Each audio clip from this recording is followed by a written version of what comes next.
আসসালামু আলাইকুম। আপনারা সবাই কেমন আছেন? আমিও আল্লাহর রহমতে অনেক ভালো আছি। আজকে আবার চলে আসছি জালকুড়ি 10টায়, নারায়ণগঞ্জ। তো আমার সাথে আছে,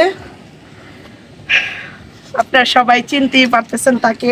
নাম বলো। আমার নাম নুসরাত জাহান তিশা। আসসালামু আলাইকুম। আমরা আশা করি আপনি সবাই ভালো আছেন, আমরাও ভালো আছি। এবং আমাদের সাথে ভূত আছে, সেটা এখন ক্যামেরাম্যান হিসাবেই আছে। তো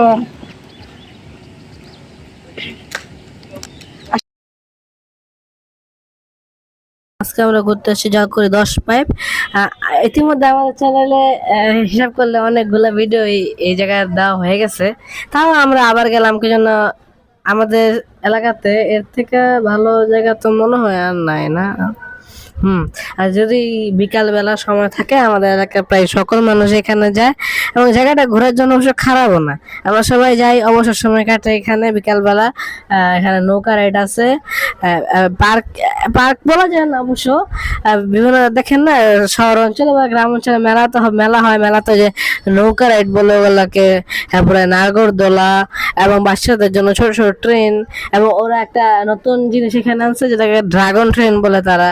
আর ওরা বাচ্চাদের জন্য নৌকা, যেতে বাচ্চারা আরামসে চলাতে পারবে, সমস্যা নেই, রিস্ক নেই। আর বাচ্চাদের জন্য এটাকে কি বলে, এই যে ট্রাম্পোলিন, এগুলো আছে। বাচ্চারা সুন্দর মতো এখানে সময় কাটায়। বাচ্চা ট্রাম্পোলিনের মধ্যে ধরেন আপনি বাচ্চাকে রাখবেন, সে নিজের মতো খেলবে আর আপনি আপনি নিজের মতো করে ঘুরবেন। ব্যাপারটা অবশ্য ভালো। এখানে ফুচকা, চটপটি এবং অনেক কিছু চাইনিজ রেস্টুরেন্টও আছে অবশ্য। সেখানে যায় অনেকে, একসাথে বসে আড্ডা দেয়, কিছু খায় টায়। নারায়ণগঞ্জ চাষার দিক থেকে আসতে হলে আপনাদের প্রথমে বুইগড় আসতে হবে। বুইগড় বাস স্ট্যান্ডের থেকে আপনাদের অবশ্যই যে কোনো রিক্সা, অটোওয়ালা আমাকে বললে চলবে যে আমাকে ঝাড়খণ্ড রেসপেক্ট নিয়ে যান। ওখান থেকে মনে হয় 20 থেকে 30 টাকা রিক্সা ভাড়া। আর যদি বড় অটোতে আসেন তাহলে জনপ্রতি 10 টাকা রিক্সা ভাড়া রাখতে পারে। আর যদি ঢাকার থেকে আসেন বা আর একটু অন্য দিক থেকে ধরেন কাশপুর, মদনপুর এসব জায়গা থেকে আসেন, তাহলে আপনাকে প্রথমে সানারপাড় বা মৌচাক স্ট্যান্ডে নামতে হবে। ওখান থেকে যে কোনো রিক্সা আমাকে বললে চলবে যে আমাকে ঝাড়খণ্ড দর্শক নিয়ে যান।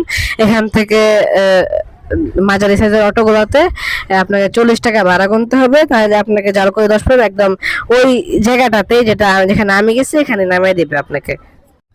এখন আমরা নৌকায় উঠছি, নৌকা রাইড আধা ঘন্টা বা 40 মিনিট, এমন 100 বা 120 টাকা বা 150 টাকা নৌকার সাইজ বুঝে আমরা রাইডটা নিলাম। কিন্তু আমরা তো নৌকা চলাইতে পারি না, এমনি এমনি কিছুক্ষণ গোল গোল গোল গোল ঘুরলাম। এরপরে আবার কিছুক্ষণ পরে আমরা নৌকা থেকে নেমেও গেলাম। শুধু শুধু নৌকা রাইডটা নিলাম আসলে আপনাদের দেখানোর জন্য। শুধু এত কষ্ট করি, ভিডিও করতেছি কত, মোটামুটি আমাদের 2 মাস চ্যানেলের কমপ্লিট হয়ে গেছে আলহামদুলিল্লাহ। এবং আপনাদের আমার আজকে ভিডিওটা অনেক আগে শুট করা, আজকে আমার চ্যানেলে 1827 সাবস্ক্রাইবার কমপ্লিট হয়েছে আলহামদুলিল্লাহ। আশা করি আপনারা আরো পাশে থাকবেন আমাদের, আর আমি আপনাদের আরো সুন্দর সুন্দর ভিডিও উপহার দিতে পারবো, আরো দূরে দূরে আমরা ব্লগ দেবো ইনশাল্লাহ। আপনারা ভিডিওটা দেখেন, আমি ব্যাকগ্রাউন্ড মিউজিক লাগিয়ে দিচ্ছি। আর আমি আসলে নৌকা চড়াতে পারি না ভাই, নৌকাটা আমি পাড়ে নিয়ে যাওয়ার চেষ্টা করছি।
ফাইনালি আমরা নৌকা থেকে নামতে পারলাম।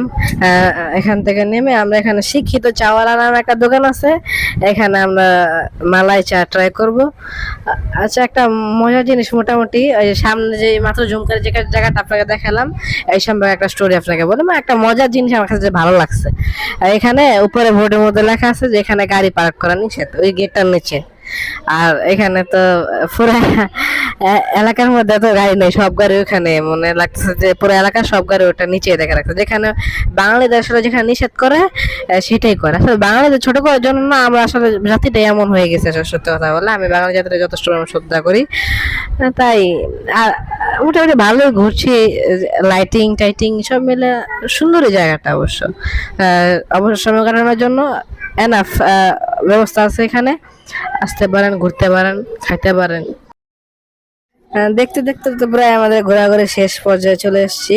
এটা একটা মিনি পার্ক বলা যায়, মিনি বা কিড জোন বলা যায়, একটা মিনি। হ্যাঁ, এখানে বিভিন্ন এরকম কিড জোন আছে, এখানে বাচ্চারা সুন্দর মতো তাদের সময় কাটাতে পারে। বাচ্চারা কি বড় এখানে ভালো সময় কাটায়।